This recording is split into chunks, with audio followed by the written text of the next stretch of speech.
Minute बस आप मुझे दीजिए।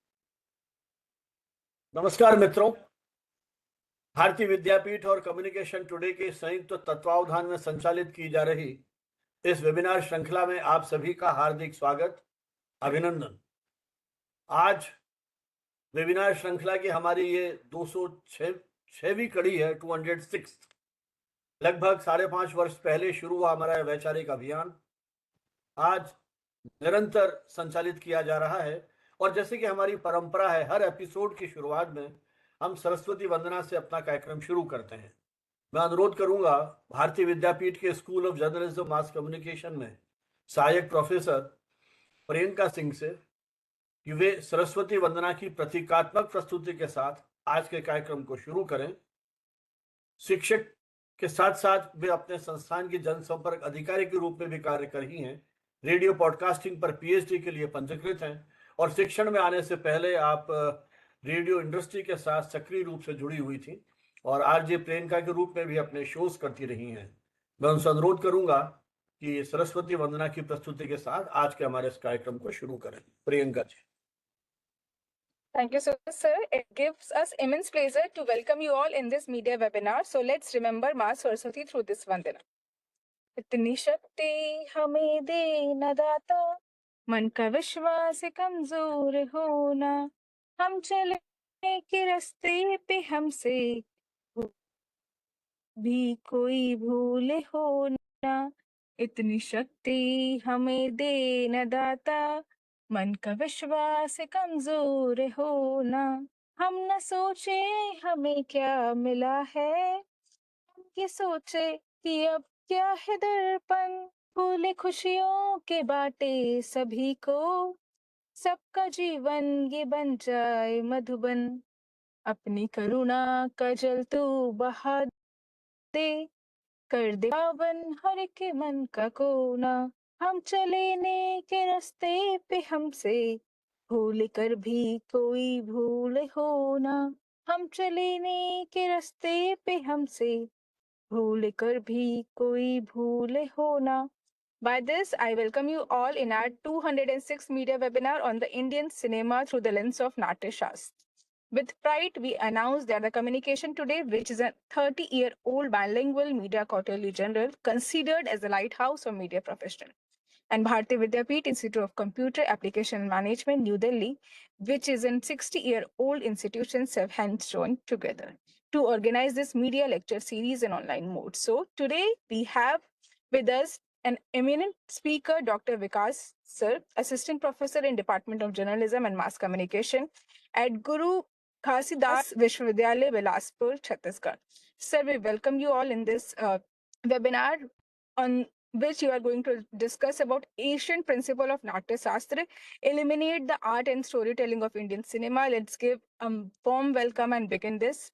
Thank you so much, sir. बहुत बहुत आभार आपका और स्वागत की इसी परंपरा को आगे बढ़ाते हुए, चूंकि आभासी मंच पर यह कार्यक्रम है, इसलिए हमारी हर गतिविधि आभासी रूप में ही यहाँ संपादित हो रही है। फिजिकल होता तो हम बुके भेंट करते, शॉल ओढ़ाते, माल्यार्पण करते, कई तरीके हमारे पास थे स्वागत करने के लिए, लेकिन यहाँ जो हमने एक तरीका, एक विकल्प तैयार किया है स्वागत अभिनंदन का, वह है ई बुके का। मैं इस वेबिनार का संचालन कर रही डॉक्टर अंबुज, जो भारतीय विद्यापीठ के कंप्यूटर साइंस का जो डिपार्टमेंट है वहाँ अध्यापन कार्य कर रही है, उनसे अनुरोध करूंगा कि वो ई बुके से डॉक्टर विकास राज पोपट का स्वागत अभिनंदन करें। ये ई बुके से आपका स्वागत। और इस ई बुके की एक खुशबू महसूस करने की बात है। जिस तरह से पुष्प पूरे उद्यान को, बगीचे को अपनी सुगंध से सुरभित करता है, उसी तरह से हमारी भी ये उम्मीद है, ये विश्वास है कि विचारों की ये खुशबू, विचारों का ये जो आंदोलन हमने शुरू किया 2 अक्टूबर 2020 गांधी जयंती के अवसर पर कोविड की पृष्ठभूमि में, इसी तरह से आगे बढ़ता रहे और मीडिया संबंधी विषयों पर जो यहाँ विचार मंथन हो रहा है, उसका जो नवनीत निकल रहा है, उस विचार मंथन का वो नवनीत पूरी दुनिया को, जो हमारी भाषा समझता है, हमारे प्रतीक समझता है, उन्हें कोई एक रास्ता दिखा सके। जिन मुद्दों पर हम चिंता प्रकट करते हैं, इस मंच पर लगभग 500 से अधिक एक्सपर्ट्स जो विविध विषयों से जुड़े हुए हैं, विविध अनुशासनों के हैं, चाहे मीडिया के अलग अलग पक्ष हों, radio, TV, public relations, advertising, उसके साथ साथ थिएटर, फिल्म और आदि जाने कितने ऐसे क्षेत्र हैं जिसमें राजनेताओं से लेकर के प्रशासनिक अधिकारी और शिक्षक विभिन्न विषयों के इस अभियान के साथ जुड़ते हैं। अपने आप में एक संतोष की अनुभूति। 2 शतक हम पार कर चुके हैं और तीसरे शतक की ओर ये यात्रा बढ़ चुकी है। इसके पूर्व के हम आगे बढ़े, मैं डॉक्टर राज पोपट को इंट्रोड्यूस करूं, जब उन्हें आमंत्रित करूंगा अपनी बात कहने के लिए उस समय बात करूंगा। लेकिन हमारे साथ भारतीय विद्यापीठ के निदेशक प्रोफेसर एम.एन. हुडा, जो मूलतः विज्ञान से जुड़े हुए हैं, वैज्ञानिक हैं, वे कंप्यूटर साइंस के एक्सपर्ट हैं और अंतर्राष्ट्रीय स्तर पर एक जाना पहचाना नाम, जो अपना एक journal, international journal of information technology का प्रकाशन कर रहे हैं, कई वर्षों से कर रहे हैं और उस जर्नल ने स्कोपस से अप्रूव्ड है, स्प्रिंगर उसका प्रकाशन कर रहा है और एक मंच दिया है। देश दुनिया में जो शोध हो रही है विज्ञान के क्षेत्र में, उनके माध्यम से एक मंच उन्होंने तैयार किया है और स्वयं भी एक वेबिनार सीरीज कंडक्ट कर रहे हैं इसी प्रकार के तकनीकी विषयों को लेकर के, जो प्रत्येक शनिवार को संपन्न होती है।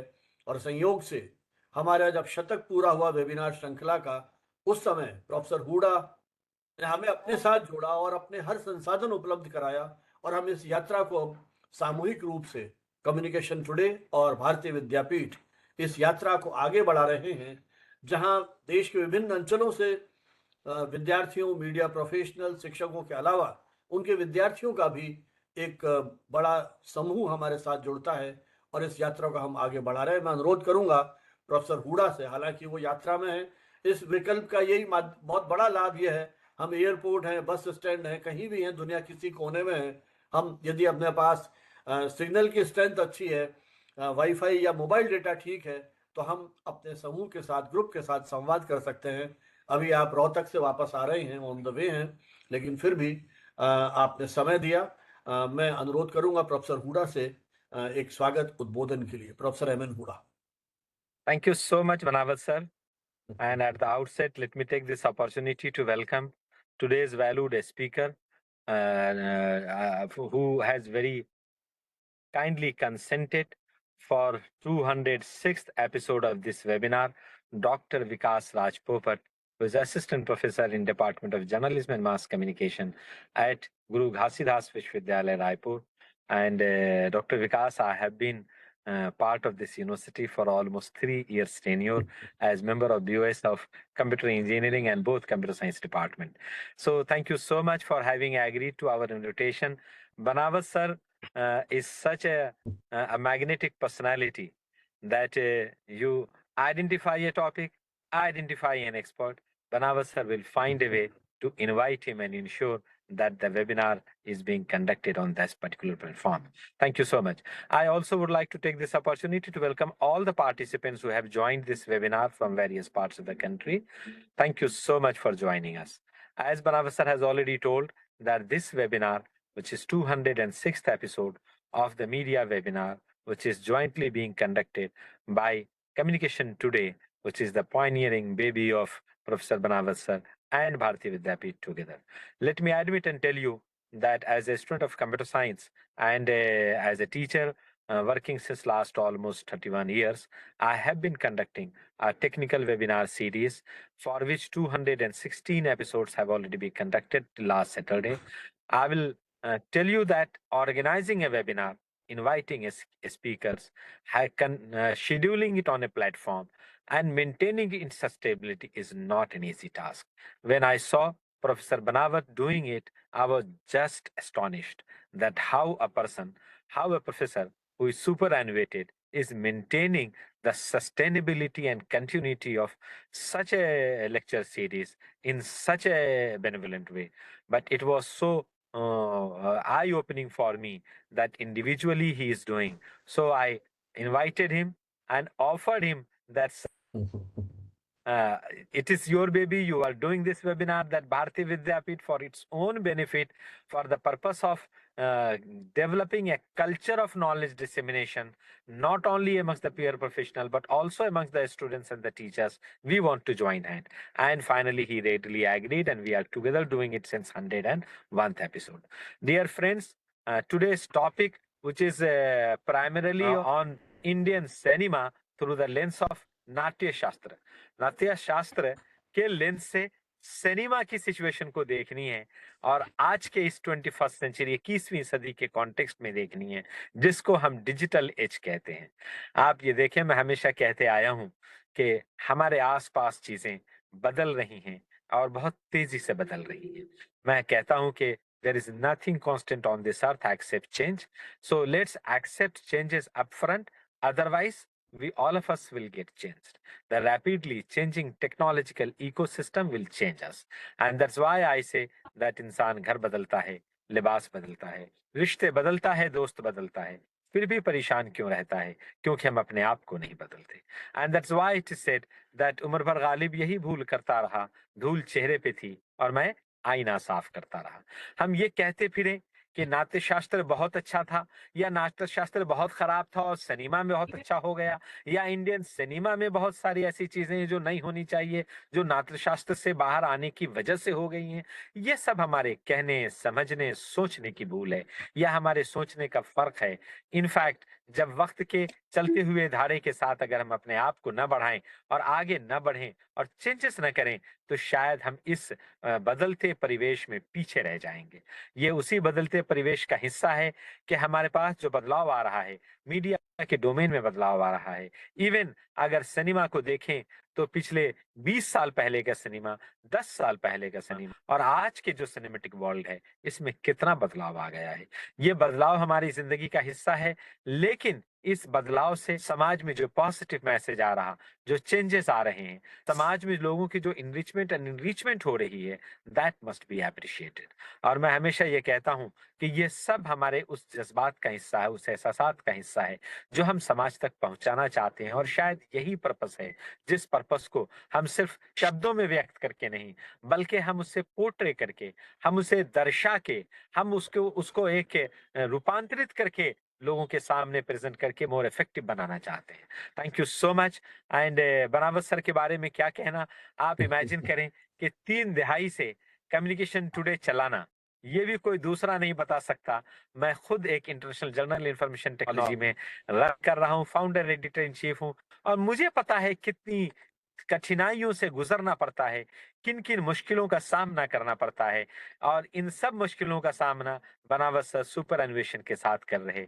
ये उनके जुनून का हिस्सा है, ये उनके समर्पण का हिस्सा है, ये उनके कमिटमेंट का हिस्सा है, जिसके लिए मेरी 2 पंक्तियां मैं हमेशा समर्पित करता हूं कि बनावत सर ने अपना पूरा जीवन, अपने सुपर अन्वेषण के बाद की पूरी पर्सनल लाइफ, अपने फेलो प्रोफेशनल और अपने डोमेन और अपने लोगों के साथ नॉलेज डिसेमिनेशन, नॉलेज शेयरिंग के लिए कमिट कर रखा है, डेडिकेट कर रखा है। ये उसी पैशन का हिस्सा है कि यही है जुनून मेरा, यही है शौक मेरा, यही है जुनून मेरा, यही है शौक मेरा, चिराग वहां जला दें जहां है अंधेरा।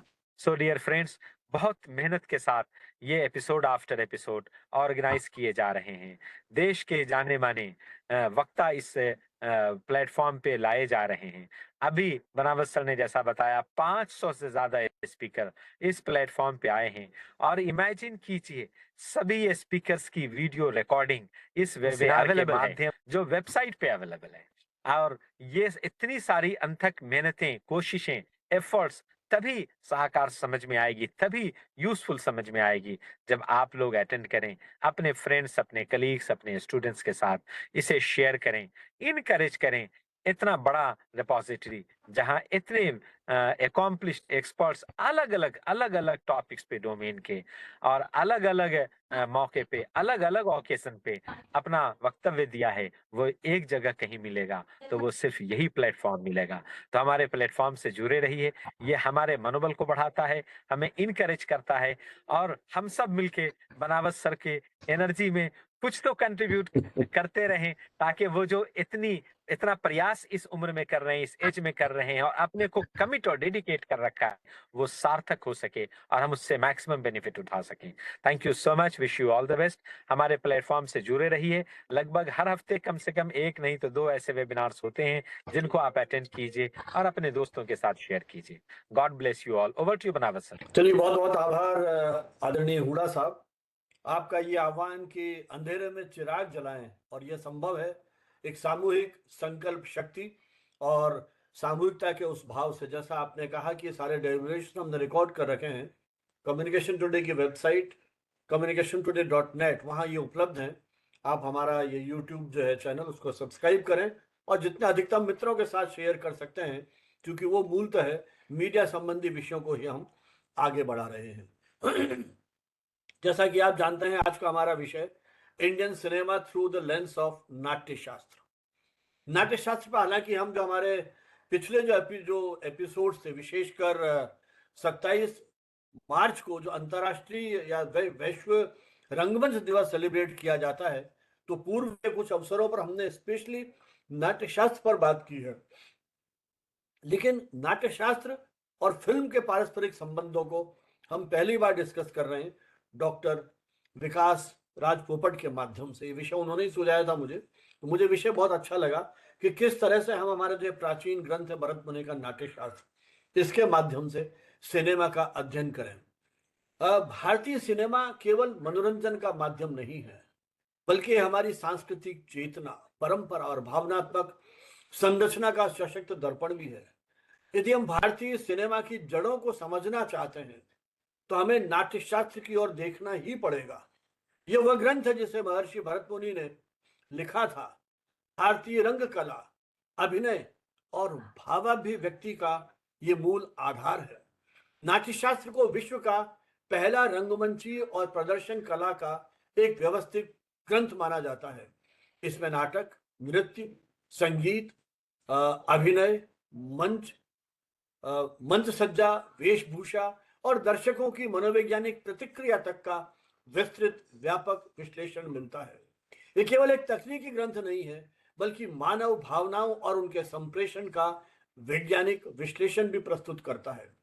नाट्य शास्त्र का सबसे महत्वपूर्ण योगदान रस सिद्धांत है। पिछली बार जो विश्व रंगमंच दिवस था, उस पर हमने टीवी और फिल्म के कलाकार बुलाए थे, उनको दर्शन दवे को।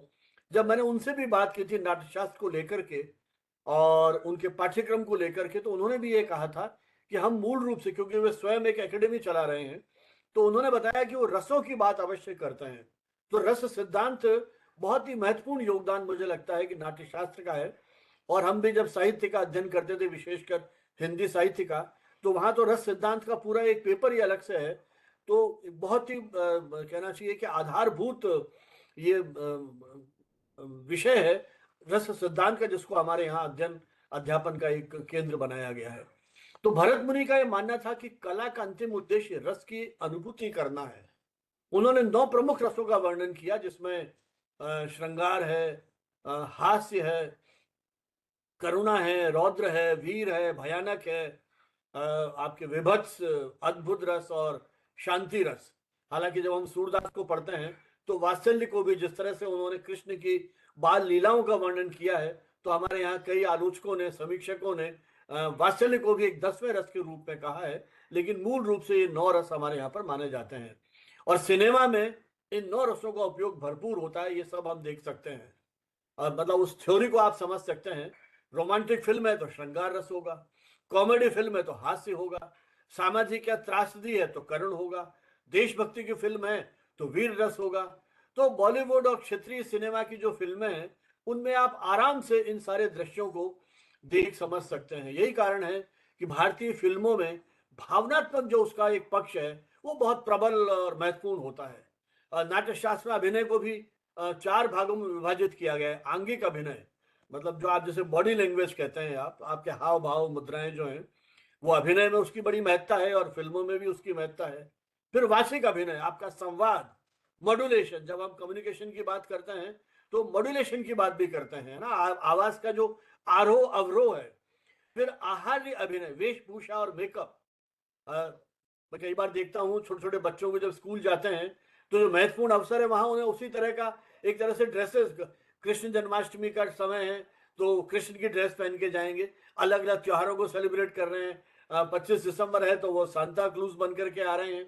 तो कहीं ना कहीं वो भाव भी है। तो वेशभूषा और मेकअप के माध्यम से हम उन चरित्रों को जीवंत करते हैं, उन घटनाओं को जीवंत करते हैं, उन दृश्यों को जीवंत करते हैं। और फिर सात्विक अभिनय जो आपके अंदर की भावनाएं हैं उन पर केंद्रित।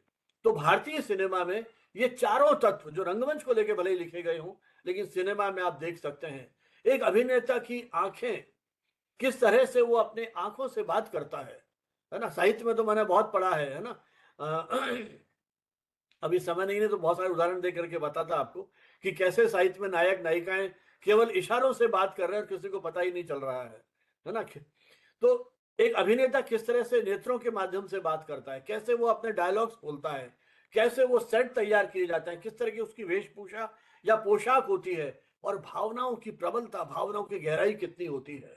आप किसी भी अभिनेता को देखिए, अमिताभ बच्चन से लेकर नसरुद्दीन शाह, अपने अभिनय के कितने सारे रूप, चाहे वो किसी टीवी सीरियल के माध्यम से आ रहे हों या एक पूरी की पूरी फीचर फिल्म के माध्यम से आ रहे हों, उनका जो प्रदर्शन है, उनका जो अभिनय है, वो अपने आप में एक अद्भुत और हमें बिल्कुल एक ऐसे लोक में ले जाता है जहां हम उनके साथ कहीं ना कहीं जुड़ाव महसूस करते हैं। नाट्यशास्त्र में कथा को आरंभ, विकास, संघर्ष और समाधान, ये एक बेसिक होता है जिसमें हम लोग उसी रूप में उनको देखते हैं। तो यही संरचना आज के सिनेमा की जो पटकथा है उसमें आपको इसी तरह से भारतीय फिल्मों में स्पष्ट रूप से आप देखते हैं एक नायक होता है, एक खलनायक जिसे विलन कहते हैं, कॉन्फ्लिक्ट होता है और अंत में समाधान। ज्यादातर हमारी फिल्में एक अच्छे नोट पे खत्म होती हैं, है ना। यह संरचना दर्शकों को कहानी को जोड़ करके रखती है और एक तरह से भावनात्मक संतुष्टि प्रदान करती है। तो भारतीय सिनेमा की विशिष्ट पहचान उसका संगीत और नृत्य भी है। नाट्यशास्त्र में भी यह परंपरा कहीं ना कहीं जुड़ी हुई है, उसको भी नाटक का या फिल्म का अभिन्न अंग माना गया है। बॉलीवुड फिल्में गीत संगीत केवल मनोरंजन नहीं बल्कि कहानी को भी वो किसी न किसी रूप में आगे बढ़ाते हैं और जो मन की भावनाएं हैं उनकी भी अभिव्यक्ति उसके माध्यम से होती है। तो कहने का मतलब ये बहुत सारे ऐसे पक्षों को हम देख सकते हैं जो फिल्मों में हमको मिलते हैं। आधुनिक सिनेमा जिसमें तकनीक ने सिनेमा को, जो अभी हुडा जी बात कर रहे थे तकनीक को लेकर के, तकनीक को नहीं अपनाएंगे कहीं पीछे छूट जाएंगे। तो तकनीक ने बहुत आगे बढ़, डिजिटल इफेक्ट, वर्चुअल प्रोडक्शन, लेकिन फिर भी वो जो फिल्म है या वो जो प्रस्तुति है, वो जो क्रिएशन है, उसमें जो नाट्य शास्त्र के सिद्धांत अभी भी आपको कहीं ना कहीं मिलेंगे। तो आज भारतीय सिनेमा एक वैश्विक मंच पर अपनी पहचान बना रहा है। ऐसे में नाट्य शास्त्र की अवधारणाओं पर विश्व सिनेमा को समझना मुझे लगता है हमें एक नई दृष्टि प्रदान करेगा। तो रस और भाव की अवधारणा केवल भारतीय नहीं, मुझे लगता है ये सार्वभौमिक है। यदि इसे वैश्विक सिनेमा में अपनाया जाए तो यह दर्शकों के साथ एक गहरा अंतर संबंध कायम कर सकने में सक्षम है। नाट्यशास्त्र में यह सिखाता है कला का उद्देश्य केवल दिखाना नहीं बल्कि महसूस कराना है। यही कारण है कि भारतीय सिनेमा आज भी दर्शकों के दिलों को छूने के प्रयास करता है। प्रयास क्या करता है बल्कि सक्षम है। इन्हीं विषयों पर आज बातचीत करेंगे डॉक्टर विकास राज पोपट कि किस तरह से भारतीय सिनेमा के आधुनिक तकनीक और प्राचीन ज्ञान का अद्भुत संगम है, जहां हर फ्रेम में रस की अनुभूति है और हर कहानी में भाव की गहराई है। डॉक्टर विकास राज पोपट, जैसा प्रारंभ में बताया गया, गुरु घासीदास विश्वविद्यालय बिलासपुर जो एक सेंट्रल यूनिवर्सिटी है छत्तीसगढ़ प्रदेश में, वहां डिपार्टमेंट ऑफ मास कम्युनिकेशन, वहां पर आप असिस्टेंट प्रोफेसर के रूप में अभी अध्यापन कर रहे हैं। अभी कुछ ही समय पहले आपने वहां ज्वाइन किया है। संयोग से डॉक्टर विकास के ज्वाइन करने से पहले जैसे हुडा जी जुड़े रहे, मेरा भी इस विश्वविद्यालय के साथ जुड़ाव रहा है और 2-3 बार मुझे पीएचडी वाइवा और अन्य संदर्भों में जाने का मुझे वहां मौका मिला है। तो डॉक्टर विकास बिलासपुर में आने से पहले महाराजा सयाजीराव विश्वविद्यालय MS यूनिवर्सिटी बड़ौदा और उसके पहले सौराष्ट्र विश्वविद्यालय राजकोट, संयोग से इन दोनों विश्वविद्यालयों के साथ भी मेरा जुड़ाव रहा है, चाहे वो सिलेक्शन कमेटी की बात हो या वहाँ की और उस तरह की जो अकादमिक गतिविधियां हैं, इन दोनों विश्वविद्यालयों के साथ मेरा जुड़ाव रहा है। उनकी शैक्षणिक और शोध रुचियां बहुत व्यापक है। डॉक्टर विकास ने जब मैं इनका प्रोफाइल देख रहा था, क्योंकि संयोग से मेरा रूबरू मिलना कभी नहीं हुआ, बाकी एक दूसरे के काम से हम लोग परिचित थे, लेकिन जब मैंने स्पेसिफिक इनका प्रोफाइल देखा तो मैंने देखा कि इनका जो कार्य करने का क्षेत्र है बहुत व्यापक है। इसमें विशेषकर फिल्म स्टडीज और भारतीय ज्ञान परंपरा, जिसकी आज बहुत बात की जा रही है, IKS की, और जो हमारे डिफरेंट कोर्सेज हैं, क्योंकि जर्नलिज्म कोर्सेज में कई यूनिवर्सिटीज के साथ जुड़ाव है, तो मैं देख रहा हूँ कि जब भी मीटिंग होती है तो उसमें IKS को जोड़ने की बात होती है। तो इस दिशा में डॉक्टर विकास ने काफी काम किया है। इसी के साथ मीडिया एथिक्स और जेंडर रिप्रेजेंटेशन और फोक कल्चर, देखिए कहाँ फोक कल्चर से लेकर के आधुनिक सिनेमा, तो एक बहुत व्यापक कैनवास पर डॉक्टर विकास जो है वो अपना काम कर रहे हैं। डॉक्टर राज पोपट को जनजातीय अध्ययन, ट्राइबल स्टडीज के लिए भारतीय सामाजिक विज्ञान अनुसंधान परिषद ICSSR की ओर से एक महत्वपूर्ण शोध परियोजना भी प्राप्त हुई है, जो उनकी रिसर्च स्किल्स और जो उनका एकेडमिक कंट्रीब्यूशन है इसको भी दर्शाती है।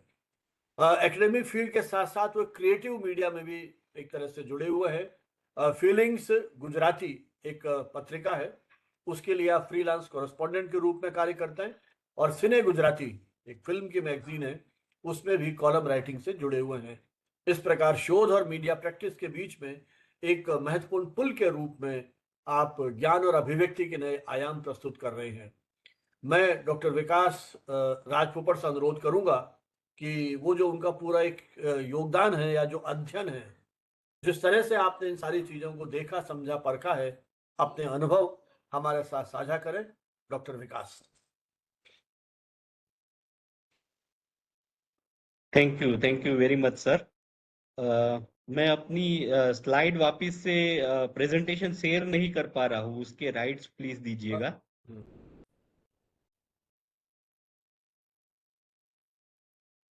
अम्बुज जी। यस सर, राइट्स हैं सर आपके पास सारे। मैम नहीं हो पा रहा है, ये आ रहा है कि प्रेजेंटर बनाना पड़ेगा मुझे। एक मिनट सर, मैं दोबारा दे देती हूँ आपको, एक मिनट दीजिए। जी जी प्लीज। मीन टाइम मैं प्रेजेंटर बनूं उससे और आपको मेरे प्रेजेंटेशन से आगे ले जाऊं, उससे पहले एक पर्सनली एक चीज शेयर करना चाहता हूं मैं। जब मैं फिल्म मेकिंग प्रोडक्शन से जी सॉरी मैम। सर, हाँ नाउ जी यू जी आर। जी yes yes yes now I am able to.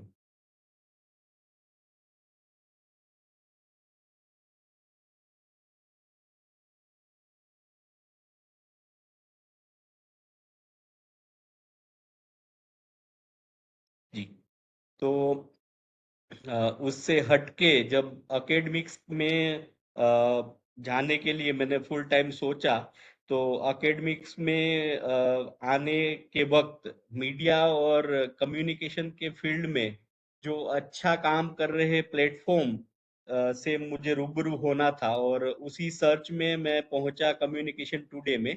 वो शायद 30th या 35th ऐसा कुछ वेबिनार सीरीज था, और उसमें वो सेशन अटेंड करने के बाद में लगातार ऑलमोस्ट 75 वेबिनार सीरीज तक मैं उसमें ही लर्न करते गया कम्युनिकेशन टुडे के वेबिनार में।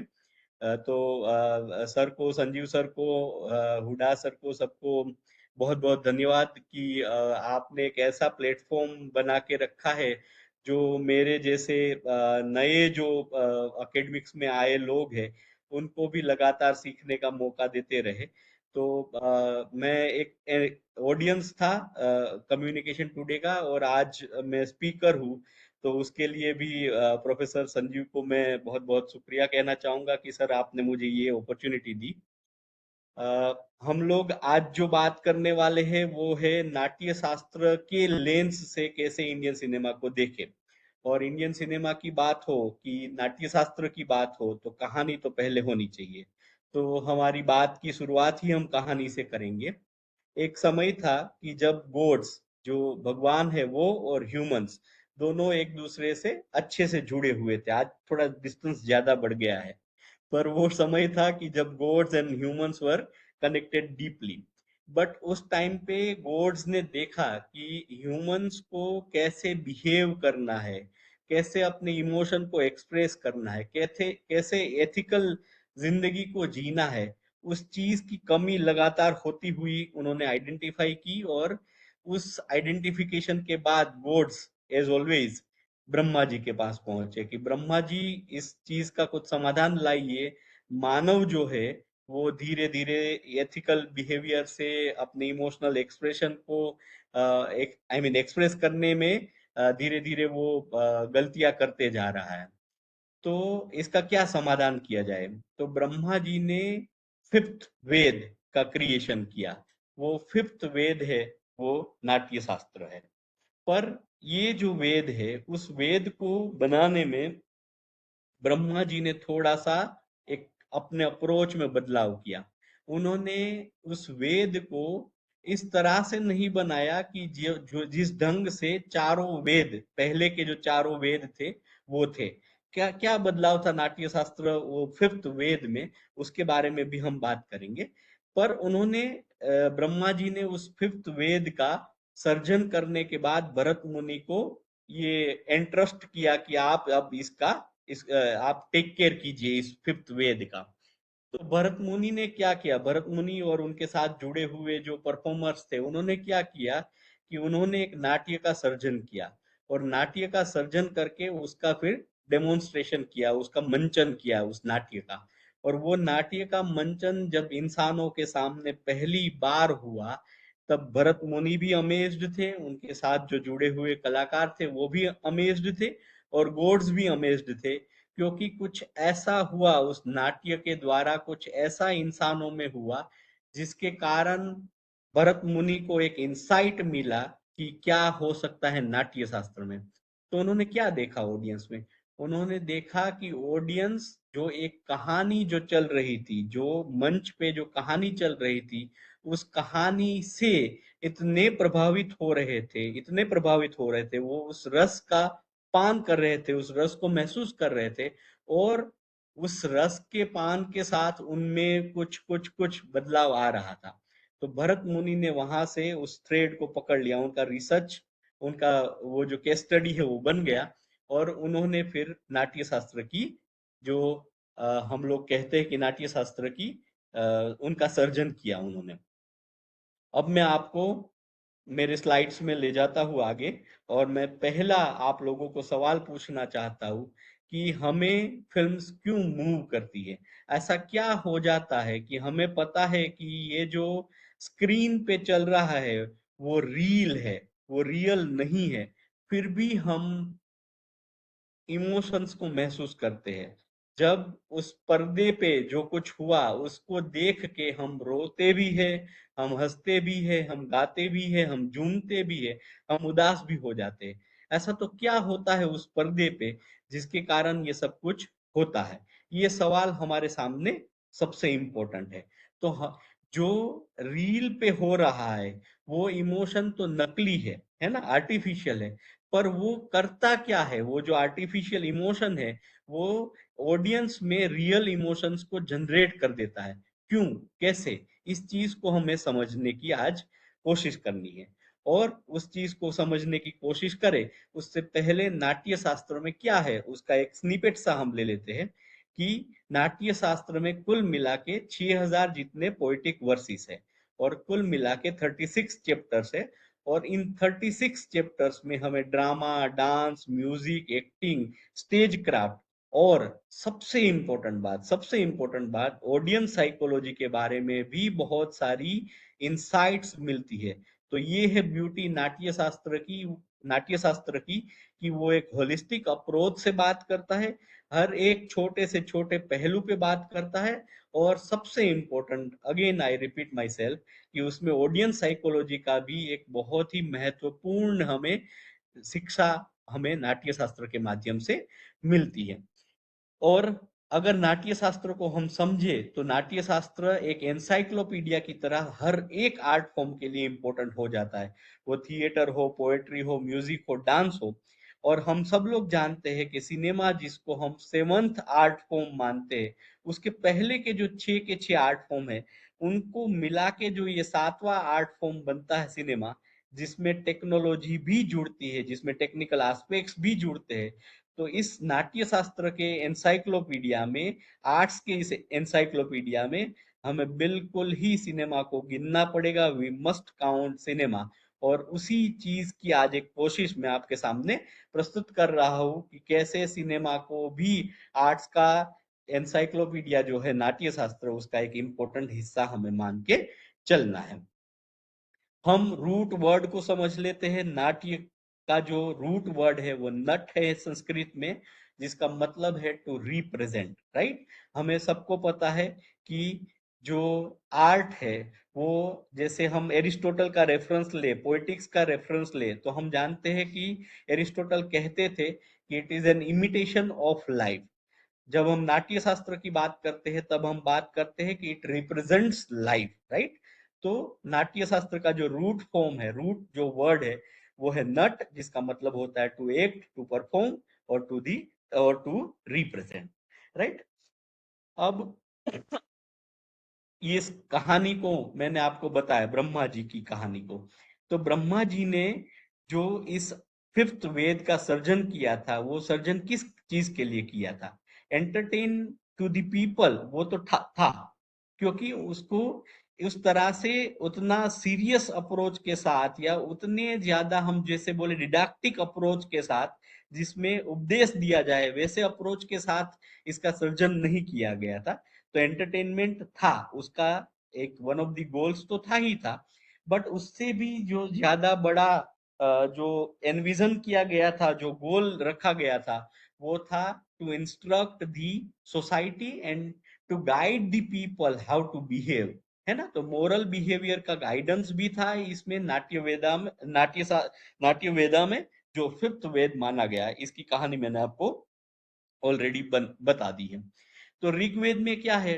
ऋग्वेद डायलॉग फॉर्म में है, सामवेद म्यूजिक के फॉर्म में है, यजुर्वेद जो है वो जेस्चर के फॉर्म में है, और अथर्ववेद है वो इमोशन के फॉर्म में है। But when it comes to Natya Shastra, उसमें ये चारों जो एलिमेंट है वो तो है ही है, पर साथ में जो आर्टिस्टिक एक्सप्रेशन का जो मल्टीपल जो इंटीग्रेशन हो रहा है, उसके कारण ये जो फिफ्थ वेदा जो बन के हमारे सामने आता है, जो भरत मुनि का जो कंट्रीब्यूशन है इंडियन नॉलेज सिस्टम में भी और इंडियन आर्ट फॉर्म में भी, वो बहुत ही महत्वपूर्ण बन जाता है इस फिफ्थ वेद के कारण। और जो पर्पस जो ड्रामा का था, जैसे मैंने आपको बताया कि एंटरटेनमेंट था, वो एजुकेट करने के लिए था, और एथिकल रिफ्लेक्शन के लिए भी था ही था। तो नाट्य शास्त्र का जो बेसिक स्ट्रक्चर हमने समझा कि उसमें 36 चैप्टर है, 6000 पोएटिक वर्सेस है, बट उसके अलावा उसमें मेजर क्या क्या चीजें हैं? तो उसमें सबसे जो इम्पोर्टेंट बात निकल के आती है वो है रस की थियरी, ठीक है। उसके बाद आता है भाव, that is emotional state that is being created in the audiences, उसके भी बारे में टेक्निक्स जो है वो नाट्य शास्त्र में दिखाई गई है। उसके बाद स्टेज को कैसे प्रिपेयर करना है, कैसे म्यूजिक का इस्तेमाल करना है, कैसे नृत्य का इस्तेमाल करना है, उस पूरे इकोसिस्टम की बात, अगर आर्ट के फॉर्म के सारे इकोसिस्टम की बात अगर करनी हो, तो उसका जो पूरा फ्रेमवर्क है, जो होलिस्टिक अप्रोच है उसका, उन सब चीजों के बारे में, उन सब पहलुओं के बारे में हमें नाट्य शास्त्र के माध्यम से सीखने और समझने को मिलता है। जब हम नाट्य शास्त्र की बात करते हैं, तो मैंने जैसे एरिस्टोटल के पोएटिक्स के बारे में बात की थी, तो हमारे दिमाग में एक वेस्टर्न फ्रेमवर्क जो एरिस्टोटल के पोएटिक्स का आता है, उसको उसके ही तरह हमारे पास एक ऐसा डेप्थ वाला एक जो फ्रेमवर्क है अपना खुद इंडिया का, वो है नाट्य शास्त्र। और इस सब जो मेजर कंपोनेंट्स है उसमें नाट्य शास्त्र के बारे में, उसके बारे में हमने बात की है। अब समझते हैं रस थियरी को। और रस थियरी में जैसे ये एक पैरेलल बात चलती है कि कितने रस है, 8 है कि 9 है, वेदर देर आर 8 रस और देर आर 9 रस, ये दोनों चीज चलती है।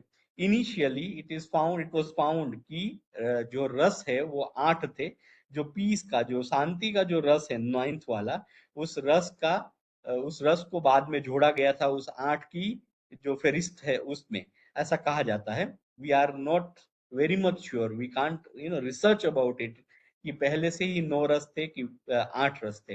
ये 9 रस क्या है, उस 9 रस को समझाने के लिए मैं आपको वर्बली इस चीज को समझाऊं, उससे बेटर मैं आपको एक वीडियो दिखाना चाहता हूँ जो सिर्फ छोटा सा 2.5-3 मिनट का है। उस वीडियो के माध्यम से आपको रस को समझने में बहुत ही ज्यादा आसानी होगी।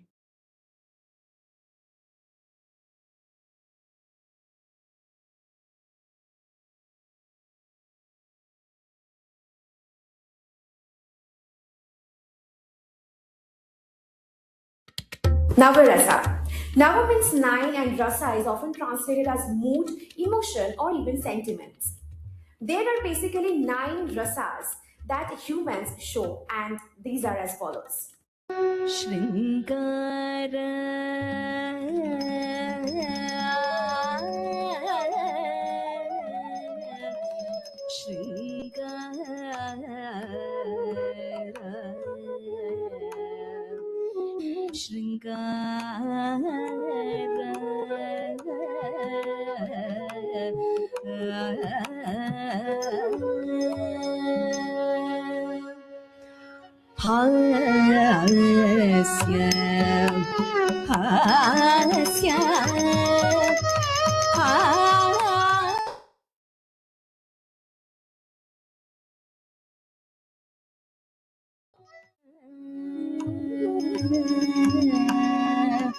Karuna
Adbhuta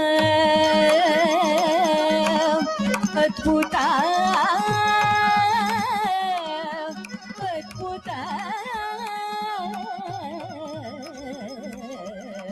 Adbhuta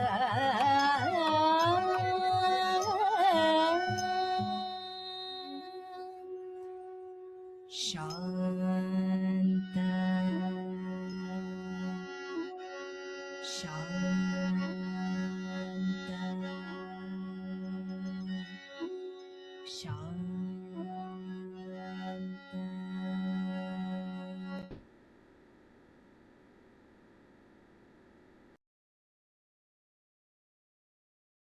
ये जो 9 रस का जो डिपिक्शन है वो आप लोगों ने देखा।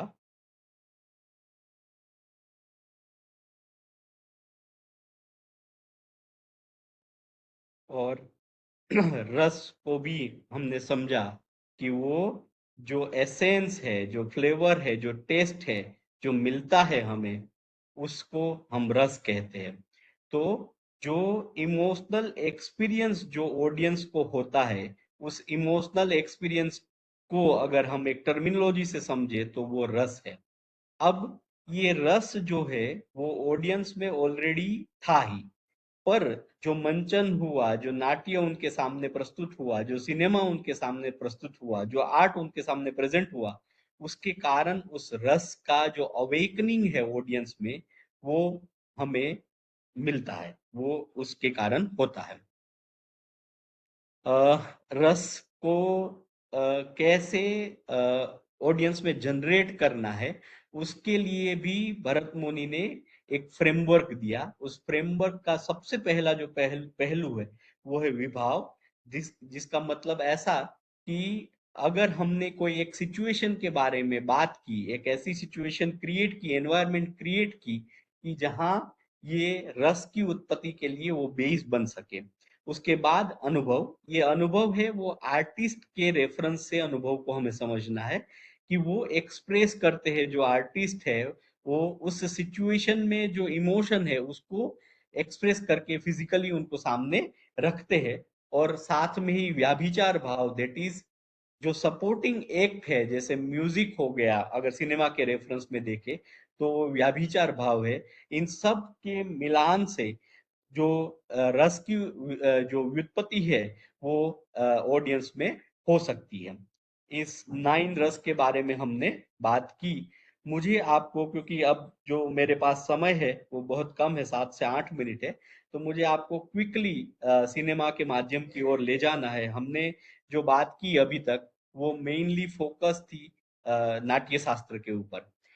अगर हम नाट्य शास्त्र को सिनेमा के लेंस से समझे तो सिनेमा सबसे इम्पोर्टेंट, सबसे सक्सेसफुल सिनेमा कौन सा है? वो सिनेमा जो सिनेमा अपनी कहानी के माध्यम से, अपने अपने किरदारों के माध्यम से ऑडियंस पे एक जादू का काम करे, उस पे वो छा जाए। अब ये जादू, ये छा जाने वाला चीज कैसे हो सकता है? अगर नाट्य शास्त्र के जो सिद्धांत है, जो भरत मुनि ने बहुत ही ब्यूटीफुली एक्सप्लेन किए हैं नाट्य शास्त्र में, उसका सही ढंग से, सही बैलेंस से अगर उसको जीवित किया जाए तो नाट्य शास्त्र के जो सिद्धांत है वो सिनेमा को बहुत ही ज्यादा ब्यूटीफुल और सिनेमा को बहुत ही ज्यादा सक्सेसफुल बना सकते हैं। क्योंकि नाट्य शास्त्र में ऑडियंस को कैसे मूव करना है, ऑडियंस में कैसे उस रस को जगाना है, उसके बारे में बहुत ही ज्यादा डेप्थ में, इंसाइटफुली वो सब कुछ एक्सप्लेन किया गया है।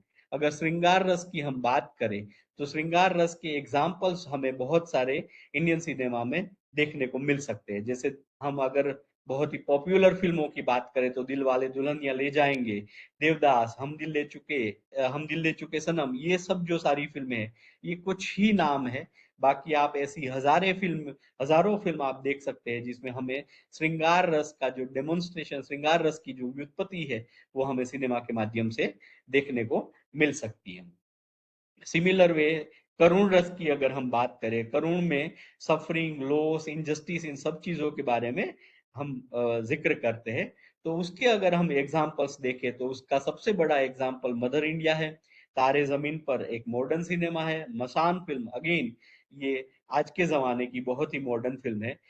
इसमें हम करुण रस का वो जो एलिमेंट है वो हम देख सकते हैं। वीर रस के एग्जाम्पल देखे तो अब वीर रस को लेके तो बहुत सारी फिल्में आजकल बनना शुरू हो गई है। बाहुबली उसका बड़ा एग्जाम्पल है। लगान में भी वीर रस है। हालांकि क्रिकेट एक स्पोर्ट्स को माध्यम बना के वो ही वीरता की बात लड़ाई के मैदान में नहीं, पर क्रिकेट की ग्राउंड में दिखाई गई वीरता के बारे में बात लगान फिल्म में हमको देखने को मिलता है। उरी दी सर्जिकल स्ट्राइक भी एक एग्जाम्पल है। अगर हम रौद्र रस की बात करें, एंगर की बात करें, रिवेंज और इनजस्टिस के थीम्स के बारे में बात करें, इमोशनल कन्फ्लिक्ट की बात करें, तो उसमें भी हमारे पास बहुत सारे एग्जाम्पल्स है। जिसमें बहुत ही पॉपुलर एग्जाम्पल की अगर बात करें तो गैंग्स ऑफ वसेपुर जो ओटीटी प्लेटफॉर्म पर आया सीरीज जो है, अग्निपथ जो फिल्म है, इन सब के एग्जाम्पल के बारे में भी हम बात कर सकते हैं। भयानक और विभत्स रस की बारे में बात करें तो तुम्बड़ जैसी फिल्म है, स्त्री है, बेंडिट क्वीन है, ये सब फिल्मों के बारे में हम जिक्र कर सकते हैं। और लास्ट में 2 रस, अद्भुत और शांत के एग्जाम्पल की बात करें तो बाहुबली और आरआरआर में जो सेंस ऑफ अमेजमेंट हमें मिलता है वो हमें अद्भुत रस के बारे में बताता है। और शांत रस के लिए एग्जाम्पल की बात करें तो स्वदेश को हम ले सकते हैं। तो ये जो सेगमेंट है पूरा जो थियोरी ऑफ एक्टिंग के बारे में, अभिनय के बारे में, क्योंकि हमारे पास समय की कमी है तो उस सेगमेंट में हम नहीं जाएंगे। पर इस 9 रस के बारे में बात करके हम लोग यहाँ पे आज के सेशन के लिए रुकेंगे। अब एक जो आखिरी बात मुझे आप लोगों से करनी है वो ये है कि अगर सिनेमा इस रस को ऑडियंस में जनरेट करने में सक्सेसफुल होती है तो वो फिल्में फिर यादगार हो जाती है। और उसमें भी अगर जिस फिल्मों ने बहुत सारे रस को एक साथ मिलाने की कोशिश नहीं की है, हालांकि हम समझते हैं कि हास्य को बीच में जो सिचुएशन चल रही है उसको लाइटन अप करने के लिए हास्य रस को गंभीर फिल्मों में भी लाता, I mean we have seen कि उसको लाया जाता है। बट बहुत ही ज्यादा रस को मिक्स न करके कोई एक या दो रस पे रह के टिक के अगर फिल्म अपना नरेशन, अपनी कहानी को बताती है तो वो फिल्में बहुत ज्यादा सक्सेसफुल होती है। और बहुत ही ज्यादा रस को मिला के अगर उसका उसको ऐसा कंफ्यूजिंग बनाने की कोशिश की जाए तो वो फिल्में फिर बहुत सारी सक्सेसफुल नहीं हो पाई है, ऐसा हमने इंडियन सिनेमा में देखा है। और नाट्य शास्त्र में जैसे अभिनय की बात है, नृत्य की बात है, डांस की बात, म्यूजिक की बात है, उस तरह से आर्ट के जो अलग अलग जो फॉर्म्स है उन सभी फॉर्म्स के बारे में अगर एक अ, अच्छा सा एक सुदृढ़ सा फ्रेमवर्क जो हमें मिलता है कि how the art should be presented, how that art can be expressed, and to generate specific emotions in audience, what one should do, इसका जो इंसाइट जो नाट्य शास्त्र के माध्यम से जो भरत मुनि ने लिखा है उससे जो मिलता है वो बहुत ही इन डेप्थ है, जिसके बारे में बहुत सारी बात हो सकती है। बट आज की जो समय मर्यादा है उसको देखते हुए इतना मुझे आप लोगों से शेयर करना था। कोई विशेष चर्चा करना चाहे तो कर सकते हैं, अपने पास है अभी 10 एक मिनट, कोई इतना वो नहीं है। यदि आपको लग रहा है कोई विषय छूट रहा है या कोई पक्ष जिसपे चर्चा करनी है तो आप कर सकते हैं, नहीं तो फिर क्वेश्चन आंसर के माध्यम से भी बात हो सकती है यदि कोई सवाल हो तो, जैसा आप कहें। जी सर, जैसा ऑडियंस में से जो लोग कुछ पूछना चाहते हैं तो स्पेसिफिकली उस पे बात करनी है तो भी हो सकता है, और बाकी नेक्स्ट सेगमेंट पे भी मैं जा सकता हूँ। मेरे ख्याल एक ले लीजिए आप, कोई इसका पक्ष हो तो उसके बाद फिर जी अपन। जी जी सर, हम्म। जी सर। जैसे सर जो शुरुआत में भाभी हमें आओगे तो मैं खो चार जाऊंगी उस रूम में। लड़के तो लड़की को बताए, 1 महीने से बर्तन रखे थे लोगों के, कोई नहीं गया। दीक्षा उसके रखे थे। किसके रखे थे? तेरे। मैं घर कब गई थी? और तो खाना तो तेरे लिए लेकर आई थी ना। नेहा यार जी, मंदिर आप- जाना था। आपका इग्नोर हो गई भाई मेरी कौन है नेहा जी? अब वो रेडी होके निकल ली थी। हाँ उन्होंने पूछा भी नहीं। बैठी रह गए। नेहा जी आपका भाई कौन है? पूछो। हाँ हाँ जी जी जी। हाँ, सर ने जो एक्टिंग के जो प्रकार के बारे में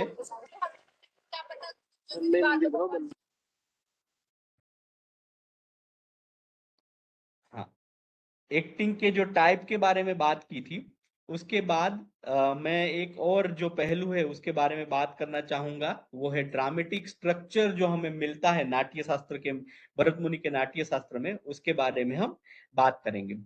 अगर इस फ्रेमवर्क, नाट्य शास्त्र के जो फ्रेमवर्क है ड्रामेटिक स्ट्रक्चर का, उस पे जाने से पहले अगर हम याद करें एरिस्टोटल के पोएटिक्स को अगेन, तो एरिस्टोटल के पोएटिक्स में हमें जो स्ट्रक्चर मिलता है उसमें 3 चीजों का जिक्र जो है वो सबसे इंपॉर्टेंट माना गया है।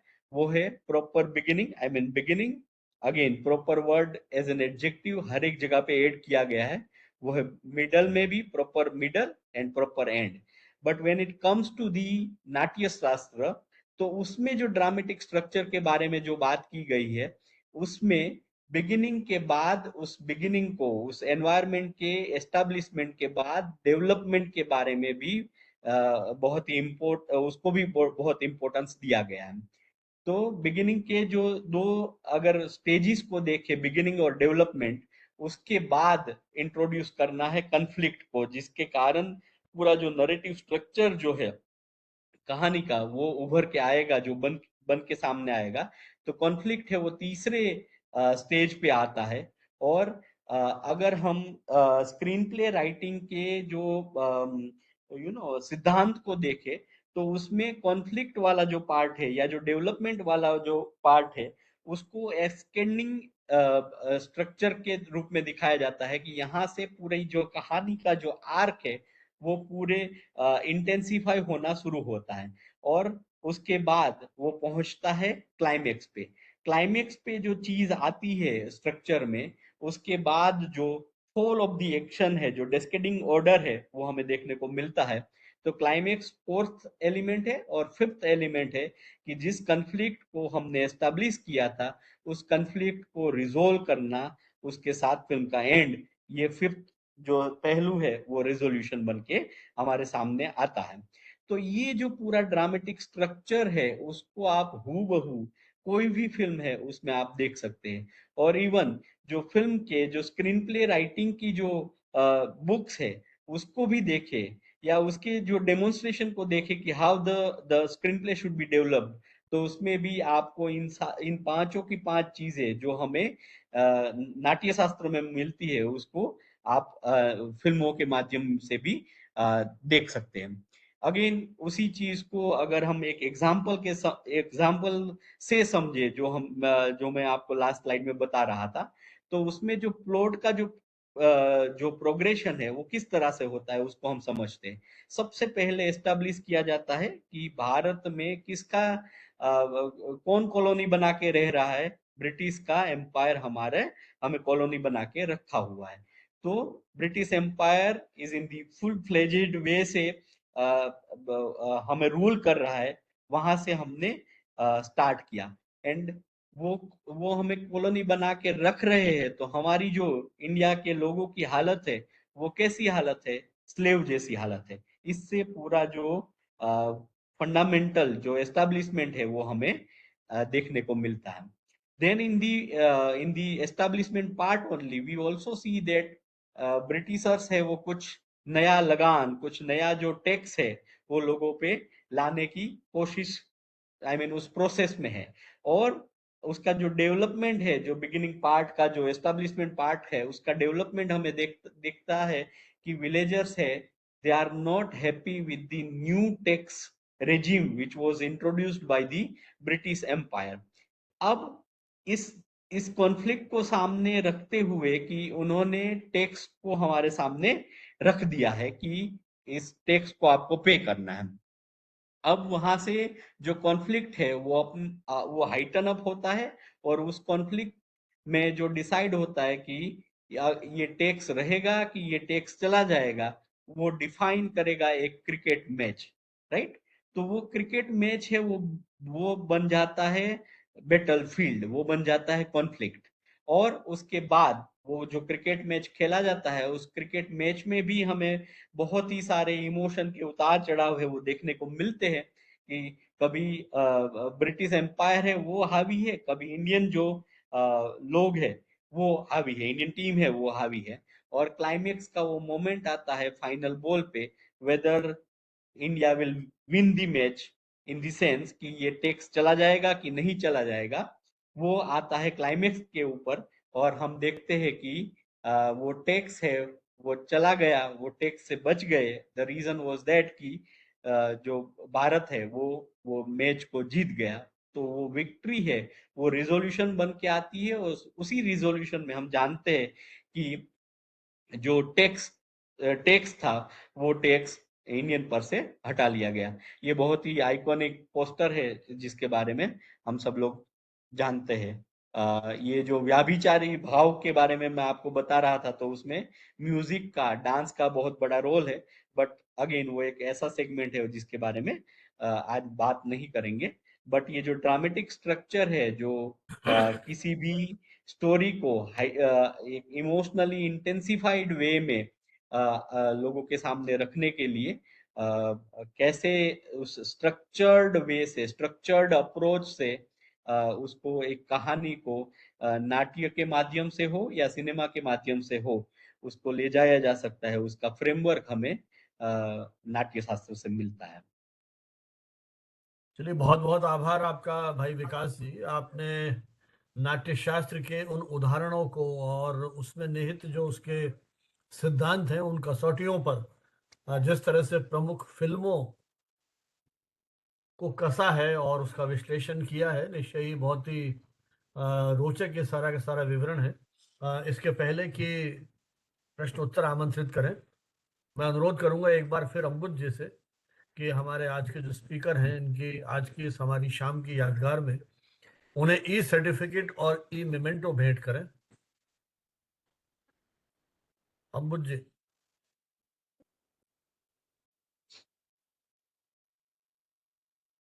अब आप सुन पा रही हैं मुझे? Yes sir, yes sir, yes sir. Sir मैं 1 मिनट दीजिए, मैं शेयर करती हूँ, आप जी। दीजिए मुझे।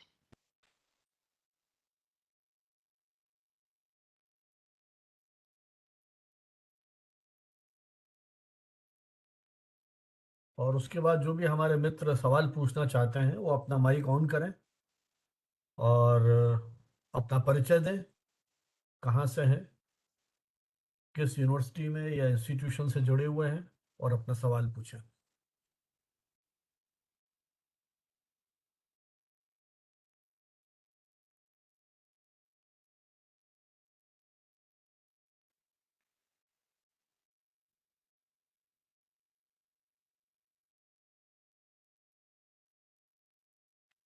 हमारी अगली जो वेबिनार है वो 10 अप्रैल को है, और अब की बार थोड़ा विषय अलग तरह से रखा है।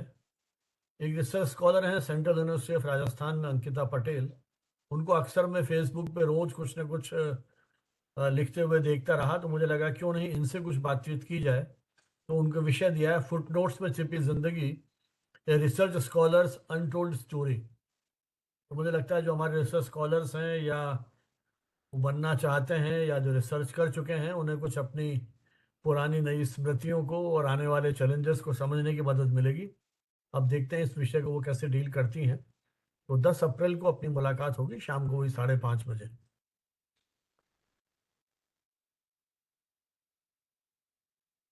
तकनीकी चुनौतियां, या मुझे लगता है जब तक अम्बुज जी ये सर्टिफिकेट्स और इवेंटो मैनेज करती हैं। सूरज जी, आप कुछ पूछना चाहते हैं?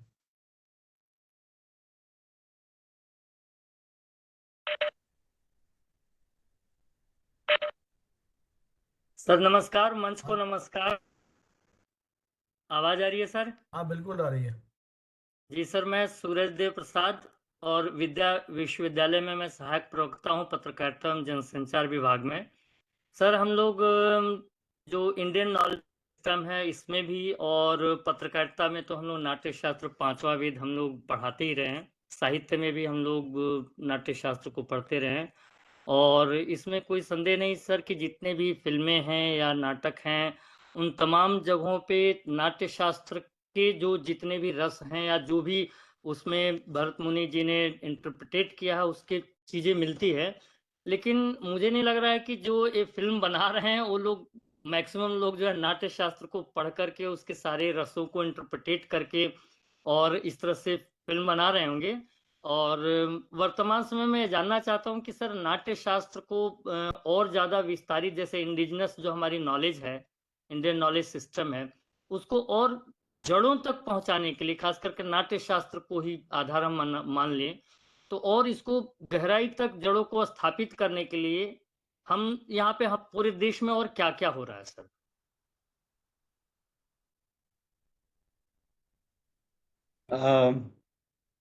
नमस्ते सर। आपके सवाल को अगर मैं समझ पा रहा हूँ तो ठीक है कि फिल्म मेकर्स ये नाट्य शास्त्र का अभ्यास करके फिर फिल्में नहीं बनाते हैं, पर सर आप जानते होंगे हम आर्कीटाइप्स के बारे में बात करते हैं। हम बात करते हैं कि जो वैल्यू सिस्टम जो हमें मिली है वो वैल्यू सिस्टम का अगर उसका प्रॉपर डॉक्यूमेंटेशन हमारे हमारे सामने नहीं है, पर हमारे जहन में ये जो चीज है वो कहाँ से आई है, हमारे में इम्बाइब कैसे हुई है। तो मुझे ऐसा लगता है कि एक आर्टिस्ट जब अपने एक्सप्रेशन के बारे में सोचता है तब वो जाने अनजाने में भी जो फ्रेमवर्क्स या जो आर्किटाइप्स हमारे पास है उसको जहन में उनके उसके बैक ऑफ माइंड या सबकॉन्शियसली उसके पास वो चीजें रहती है और वो चीजें उनको एक्सप्रेस करवाती है। और जो इंसान इस चीज को अगर समझ के करेगा तो मुझे लगता है कि वो बेटर परफॉर्म कर ही सकता है। तो मैं अग्री हूँ आपकी बात से कि हाँ फिल्म मेकर्स नाट्य शास्त्र को समझ के वो चीज नहीं करते हैं, फिल्म नहीं बनाते। पर मैं ये भी मानता हूँ कि नाट्य शास्त्र के सिद्धांत उनको फिर भी अनकॉन्शियसली उनके लिए हेल्पफुल बनते ही बनते हैं।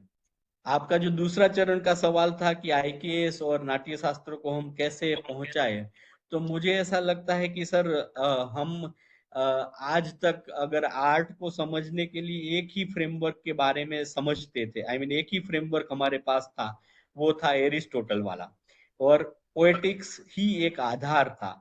आज इस मंच पे हम बात कर रहे हैं नाट्य शास्त्र के माध्यम से भारतीय सिनेमा को समझने के लिए। तो मुझे लगता है कि ये जो चीज डेवलप हो रही है वो अपने आप में ये इसी एफर्ट्स का ही परिणाम मुझे लगता है सर। बहुत चलिए, धन्यवाद सर, एकदम विकास सटीक। जी, ये आपका ई मेमेंटो थैंक यू सर। ये हम व्हाट्सएप पे भिजवा देंगे आपको, और ई थैंक यू। सर्टिफिकेट की वेट कर रहे हैं, ई सर्टिफिकेट। अच्छा, लेकिन सूरज जी, जो आपने बात कही ना कि उसको पढ़ के नहीं वो बनाते हैं फिल्में, मुझे एक बात लगती है, जैसा आपने भी कहा कि आजकल हम पढ़ाई करने लग गए हैं, तो ये जी सर, जी एनएसडी सर। और ये जो इंस्टीट्यूशंस है ना, वहां से पढ़ के जो लोग फिल्म इंडस्ट्री में आ रहे हैं, जी सर। ये विकास जी आपका ई सर्टिफिकेट, जो आपको हमेशा जब भी आप देखेंगे तो हमारे इस आयोजन की याद दिलाएगा। तो विकास जी, जो मैं आपसे बात कर रहा था ना, मुझे लगता है कि अब जो नई जनरेशन में लोग आ रहे हैं, मैंने आपसे कहा ना, वो पिछली बार शायद आप भी थे, आपने सवाल ही पूछे थे दर्शन से, तो वो खुद अपनी एकेडमी चला रहे हैं, तो उनसे भी मेरी बात हुई थी कि आप ये नाट्यशास्त्र कोर्स में है क्या, तो ये मुझे लगता है परंपरा से चला रहा है, साहित्य में तो पढ़ते ही हैं अपन, तो ऐसे फिल्मकार जो साहित्य से जुड़े हुए हैं, तो प्रत्यक्ष प्रत्यक्ष शायद प्रभाव पड़ता होगा उनके ऊपर। अभी जो विकास जी ने वो दिखाया आपको नृत्य, तो हमारी पूरी जो कला है, आप बताइए, अब केवल नेत्रों के माध्यम से उन भावों को आप प्रकट कर रहे हैं, ये कोई छोटी बात नहीं है। देखिए कि एक ही कलाकार किस तरह से उन भाव भंगिमाओं के माध्यम से, तो ये तो मुझे लग रहा है कि हमारे कलाकारों के शायद व्यक्तित्व में रखा बसा है ये नाट्यशास्त्र, भले ही पढ़ नहीं रहे हो उनको, लेकिन किसी न किसी रूप में वो अभिव्यक्त कर रहे हैं। जैसे मैं आपसे बात कर रहा था शुरू में, जब प्रारंभिक वक्तव्य दे रहा था, एक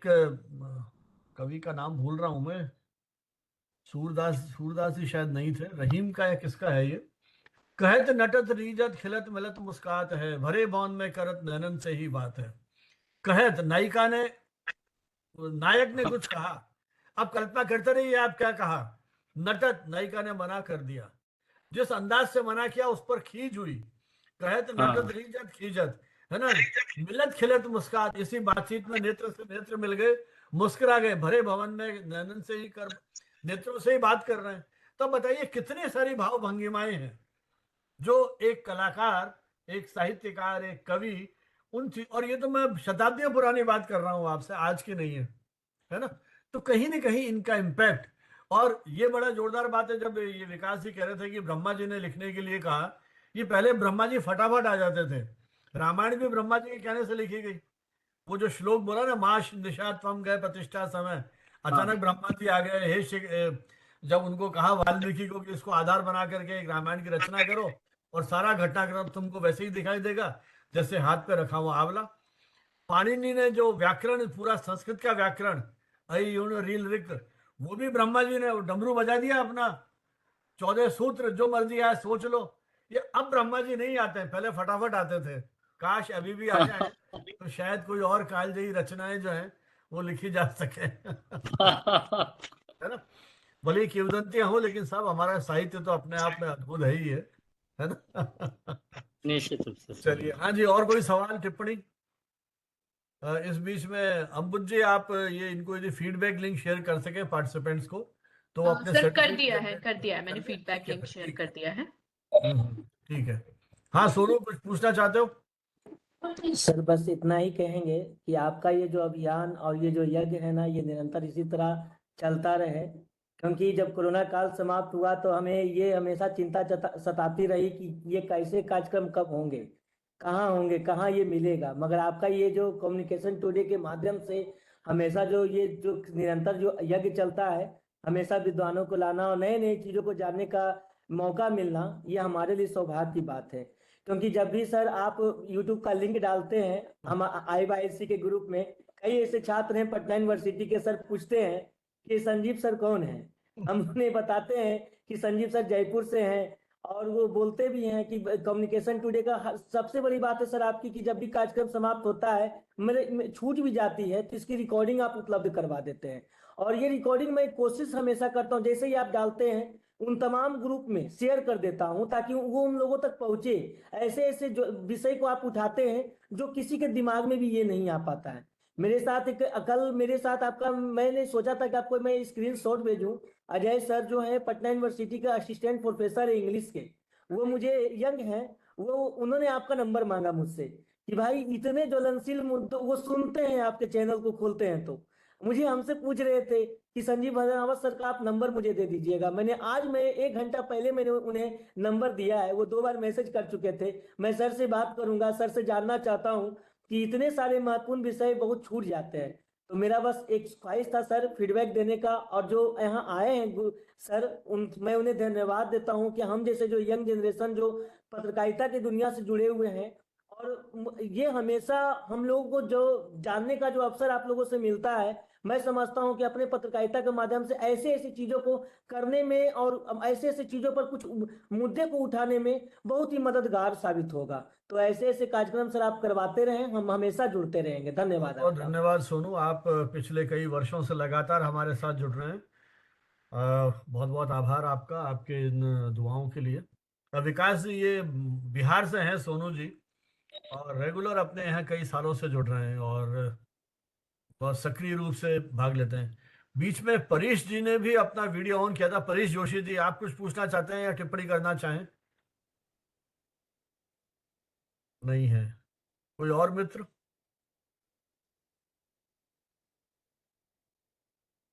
चलिए, मुझे लगता है कि ये कोई सवाल नहीं है शायद। तो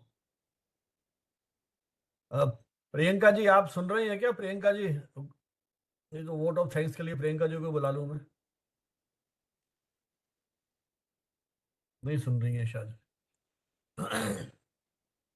चलिए विकास जी, बहुत बहुत धन्यवाद आपको कि आपने इस रोचक विषय पर, जैसा मैंने कहा कि नाट्यशास्त्र पर तो चर्चाएं बहुत हुई है, लेकिन फिल्मों के संदर्भ में नाट्यशास्त्र की व्याख्या करना और विशेषकर जो रसों का आपने जिक्र किया और उस वीडियो के माध्यम से जिस तरह का आपने दिखाया कि कैसे एक कलाकार उन भावाभिव्यक्तियों को प्रस्तुत कर सकता है, ये अपने आप में अद्भुत कला है। व्यक्ति यदि उसको सही संदर्भ में समझे, महसूस करे, तो शायद पूरी तरह से उसमें डूब सकता है कि किस तरह से अलग अलग संदर्भों में।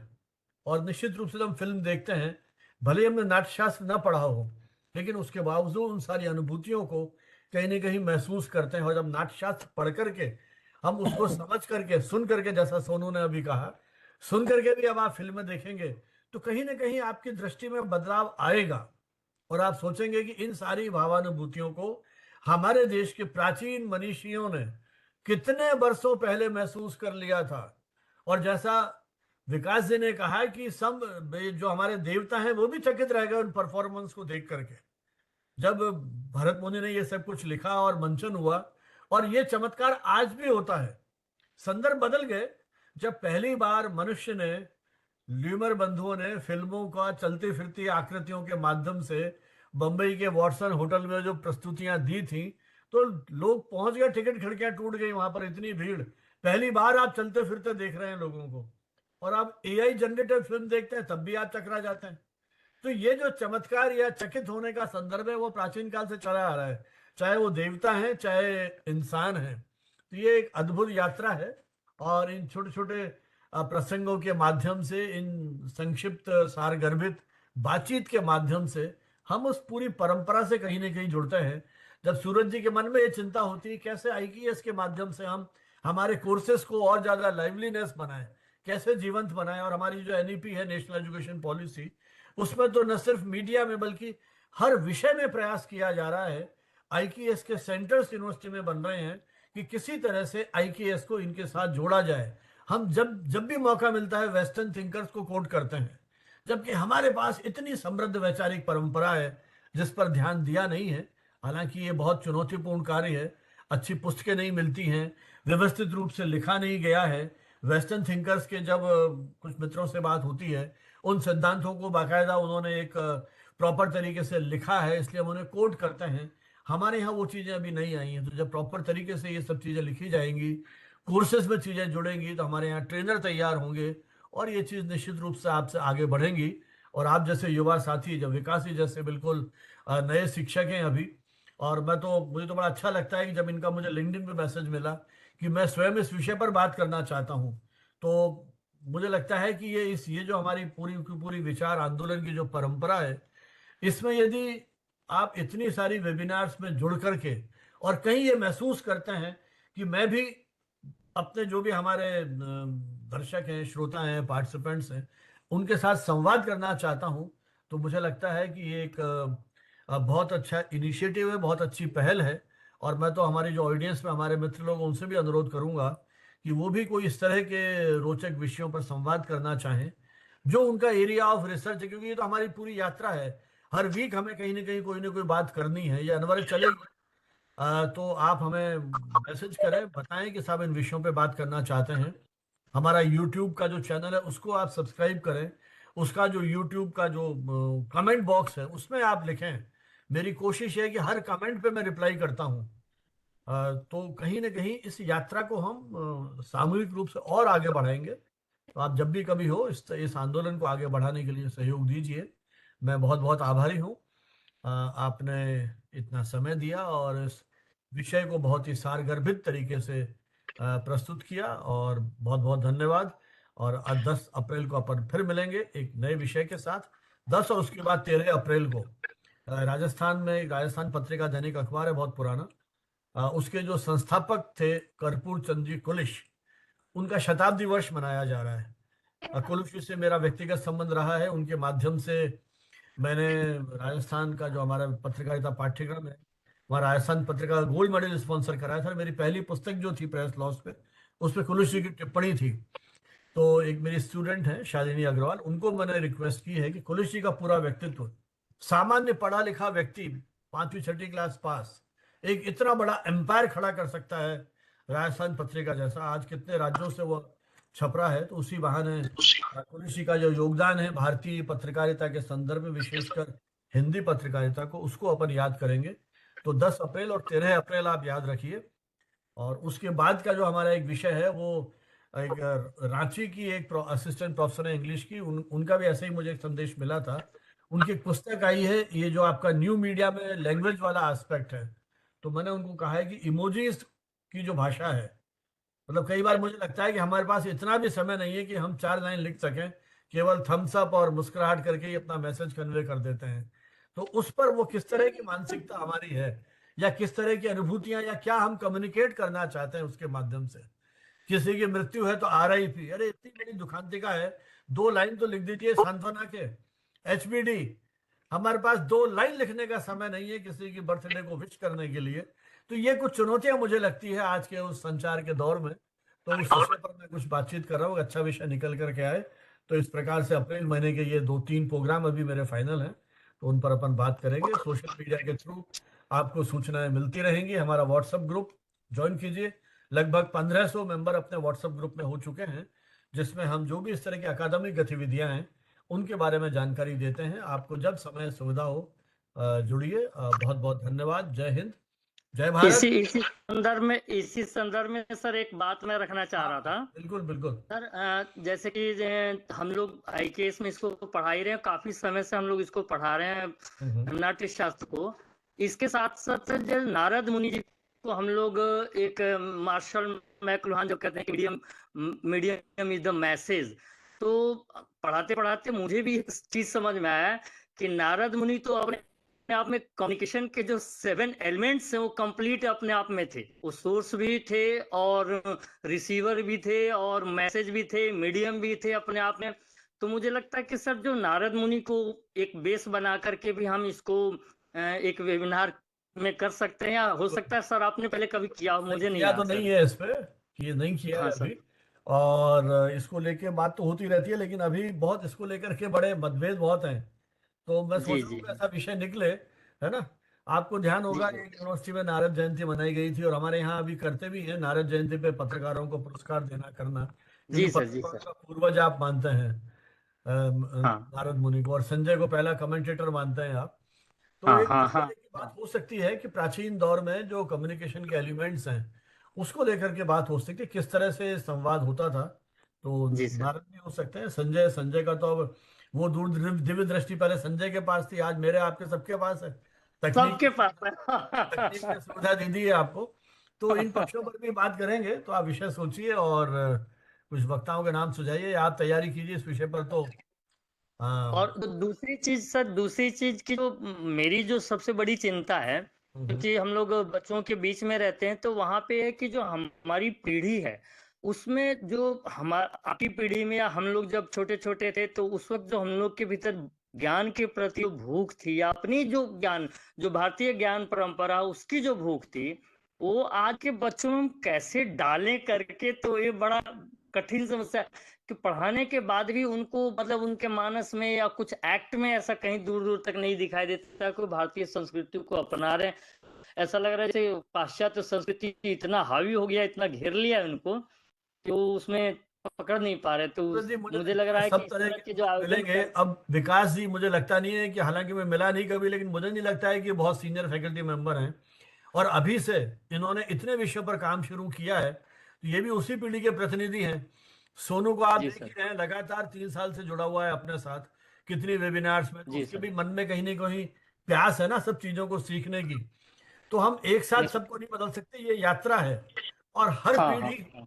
अपने इस पीढ़ी की आलोचना करेगी, पुरानी पीढ़ी हम बढ़िया थे, है ना। मैं 70s की मेरी डिबेट दिखाऊं आपको, तो शायद आज भी वो उतनी ही समयानुकूल है। वो मुद्दे आज भी वैसे के वैसे ही है। आज भी पीढ़ियां बर्बाद हो रही हैं, आज भी टीवी बर्बाद कर रहा है, अब एआई बर्बाद कर रहा है।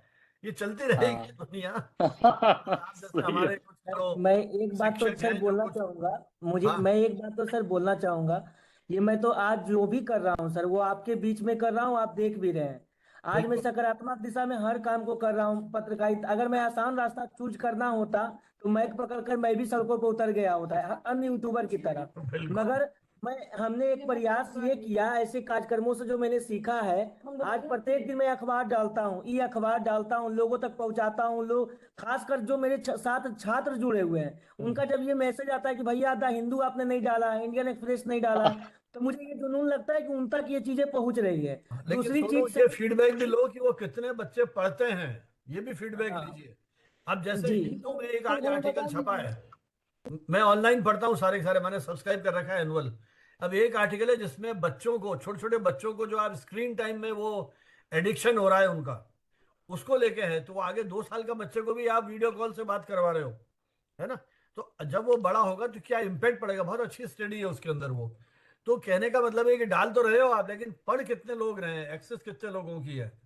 और उसमें एक कॉपीराइट की प्रॉब्लम भी है, कई बार आप डाल तो रहे हो लेकिन थोड़ा सतर्क रहिएगा आप। बीच में कई अखबारों ने ये ऑब्जेक्शन किया है कि इनकी जो ये पीडीएफ आप डाल रहे हो ये लीगली सही नहीं है, ये भी बीच में मैंने पढ़ा है। तो अब बहुत सारे ग्रुप में कम कर दिया है कई लोगों ने।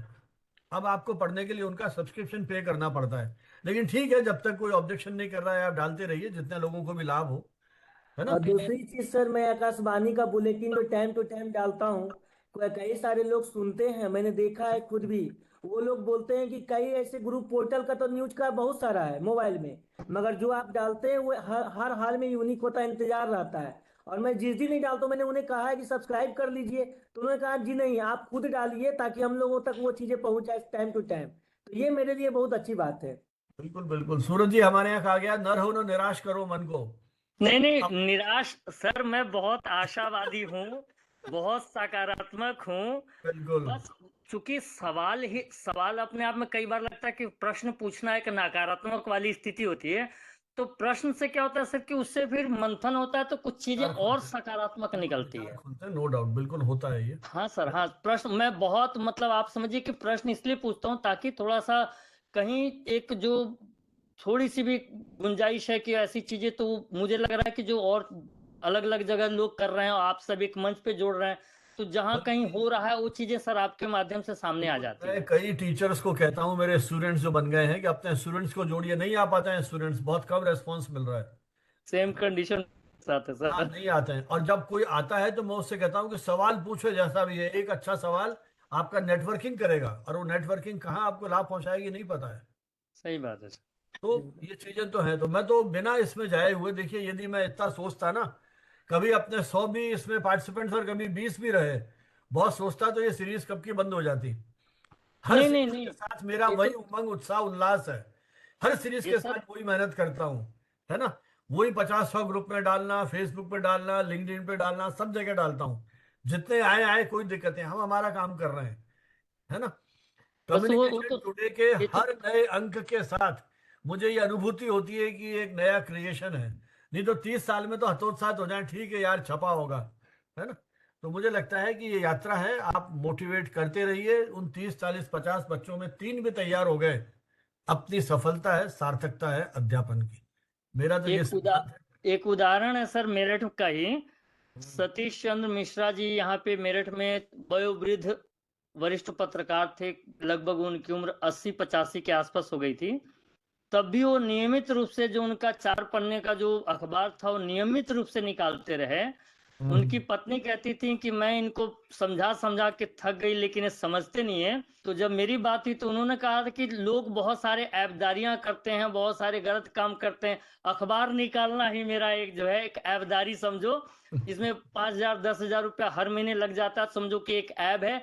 लेकिन एक जो लगन है जो भीतर लगी हुई है कि हम जब तक अखबार नहीं निकालेंगे तब तक हमें चैन नहीं। तो एक सर ऊर्जा जो पॉजिटिवनेस है, वो अकेले वो जो एकला चलो है सर, कारवां तो बनता रहता है। और निश्चित रूप से जो सोनू आप बता जी रहे ने हैं कहा। 4 अखबार का वो छपाते हैं। मेरे पास एक उदाहरण है, करीब 20-25 साल तक निकाला है हैंड रिटन अखबार। अच्छा। मेरी देवदत्त जी से बात हो रही थी, झारखंड के एक वो कहीं मैंने रेफरेंस देखा था, फिर मैंने वीडियो भी बनाया उनके ऊपर। और वो जी हस्तलिखित अखबार निकालता था, और उसका असर, उसमें कुछ लिखते थे तो प्रशासन एक्शन लेता था। तो अब ये छोटे छोटे उदाहरण ही तो हैं जो आपको प्रेरित करेंगे। है ना। निश्चित रूप से सर यात्रा यही। लंबी चलेगी। अपन एक बार फिर भाई राकेश, भाई विकास जी के प्रति आभारी हैं जिन्होंने ये समय दिया और इस चर्चा को इतना बढ़ाया, है ना। ठीक है साहब, फिर अब मिलते हैं अपन 10 अप्रैल शाम 5:30 बजे। बहुत बहुत धन्यवाद। और जिन मित्रों को सर्टिफिकेट जनरेट नहीं हुआ है, 5-7 मिनट के लिए अंबुज जी उनके साथ हैं, और वो सर्टिफिकेट में कोई प्रॉब्लम आ रही है तो उनसे आप डिस्कस करके अपना सर्टिफिकेट बनवा लें।